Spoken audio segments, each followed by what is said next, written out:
Hi there. Thank you so much for being here. Today, I'm jumping into my art journal with a golden grungy background, some textured layers, and a mushroom that totally steals the show. I'll walk you through how it all comes together with ink smooshing, stenciling, stamping, and more. So let's get inky and assemble this page. This is my little art journal. It's 4 inches by 6 inches. I have some painter's tape at the top and then also a couple acrylic sheets to protect the top of my page and then the pages underneath the one I'm working on. I'm going to start out by building up my background. This is watercolor paper. It's a watercolor journal, so that really helps with a lot of these inky techniques. I'm starting with ink smushing, just simple. I'm using mustard seed smushed onto a little block, added a little bit of water, and I'm just going to build up my ink colors. Next, I moved on to crushed olive and used the same process. I'm doing a bit of a tapping, kind of smushing and smearing method just to kind of blend those inks, but kind of keep those splotchy dots so I don't get a nice smooth look. I like that texture of the dots sitting on top of each other. I am drying between each color. That's going to help these distress inks to kind of layer on top, not to blend in so much. Now at this point, I have done all the ink smushing and layering, and I kind of want those colors to move a little bit more. So I'm just going to spray it with water, and then I'm going to pick it up and kind of get it to move around on that page. If it's not moving much, I'll just add a little bit more water. I want to kind of have it drip and sort of like run down the page just a little bit. And then once I'm happy with that, I'll give it another dry. Next, I'm going to come in with some splotches of forest moss. This is a bit more of a brownish green color, and I'm just going to tap it on and leave those big inky splotches. I gave that a dry, of course, and then now I'm going to do some stenciling on top. I love this stencil to really highlight a cluster of items. I tape that stencil in place, and then I'm going to be using that crushed olive to fill in the rays. I like to keep the center really nice and bright. It will be covered up with some vellum, but I like that lightness to kind of shine through a little bit. I just peeked behind my stencil to see how much of that ink has been transferring, and I'd like it to be just a hint darker, so I'm going to come in with a little bit of that forest moss just at the base of the circle and kind of slowly move it out towards the edge, but not all the way. This is going to give me a bit of a gradient effect, and it'll really help those rays pop. Perfect. I love that.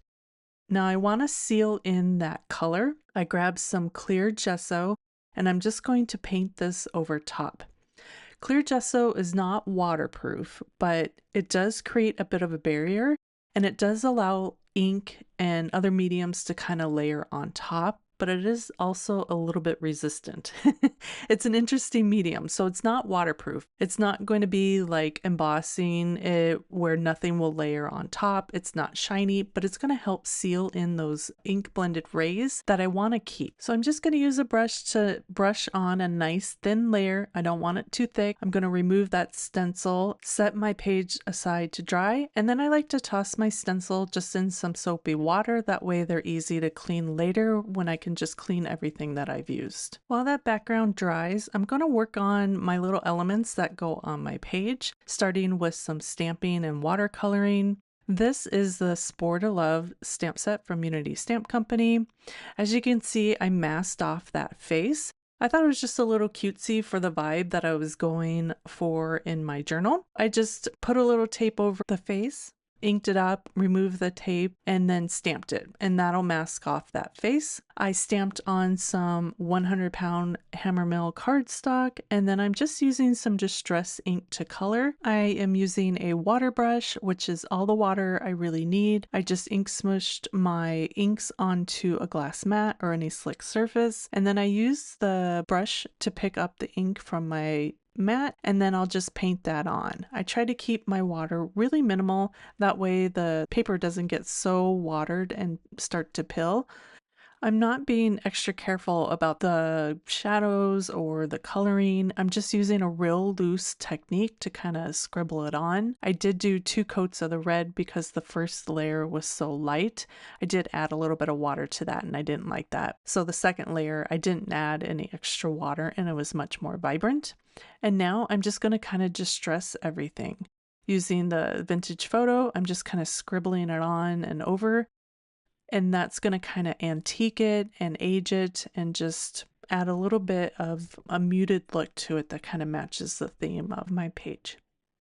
Great, so watercoloring's done. I am going to set this aside and put a block on top of it so it dries fairly flat. And then I'm going to bring back my background. I grabbed a nice dark brown and I'm just going to do some ink blending around the border of my page, just kind of deepen it and give it a bit of a vignette look. I'm going to add just a little bit of water and then use my blending brush to kind of spread that out. As you can see, the gesso does resist it, but also allows the ink to kind of layer on top as well. So it's a cool way to kind of blend things. I gave that a little bit of a dry, and then I grabbed some light modeling paste, this really cool dot stencil, and then I'm going to add some texture right over top. Not being careful about how thick or thin it is. I like the variance of the texture, but just keep in mind the thicker it is, the longer it will take to dry. So while that's drying, I have some die cut craft cardstock that I'm just going to ink up a little bit with the green colors that I used earlier. This is crushed olive, and I'm not covering the whole die cut. I like to kind of keep that craft color, but I do want it to have a hint of that green. So I'm just using my brush to brush that on, and then I'll come in with a little bit of that forest moss as well. I just like that two tones that we got going on, and that's super easy to do. Next, I'm going to add a little text to these die cut elements. I have the inked intention background from Unity, and I'm just going to apply some of that ground espresso and then press my die cuts into the top. This won't create a perfect impression, just a little bit, a hint of text that is really cool to kind of look at. Just adds a little bit of something to those background elements. Then I'm going to grab my mushroom and do the same thing, just kind of add a little bit of text in two corners. Great, now let's age things just a little bit more. Using that same ink color, I'm going to lightly ink blend all the way around the mushroom. It is just a hint, a little bit wet, and so it kind of picks up some of that wet ink and kind of deepens it. So that's really cool. I'm going to fussy cut this out. I decided the flowers were again a little bit too cutesy for what I was going for, so I ended up trimming those off and just kept the grass and the mushroom. Next up, I used just part of a sentiment that said mush love. I really love that. So I just stamped that portion, trimmed it down into a rectangle, and then I'm just going to add some colors to ink blend it so it matches my background a little bit better, and just kind of border that with the dark ground espresso ink. Super easy peasy. So now we have everything dry and ready for assembly. I took some vellum and I die cut that with a decal circle. Just going to tear off pieces of that polka dotty distress type die cut. And I'm just using liquid glue and kind of placing that behind the mushroom where I think it's going to be on my page. Just going to tear off another piece and put another piece in that corner. As you can tell, my ink really deepened up on that craft cardstock, so you kind of might want to go light-handed. You can always add more later just to kind of see how that ink kind of soaks into that paper. Next, I put some tape adhesive down and grabbed some burlap string, and I'm just going to kind of wrap this around and use that tape to hold it in place as I do some curlicues and some tangled wrapping. I just love the texture and the movement that this adds behind your elements. Next, we're going to put down our little leafy bits. Again, I'm using that mushroom kind of as a placement. Keep in mind that anything that hangs over the edge of your journal is going to stick out. So I did end up angling that leaf a little bit higher up so it didn't stick out so much on the sides of my book when it's closed. And then I have a little vellum heart that I'm just going to stick onto the mushroom right here. I added some foam tape behind the mushroom, and then I'm going to add some liquid glue on top just to make sure that it gets really good adhesion, and then I can also slide it around a little bit if I don't like that placement the first go around.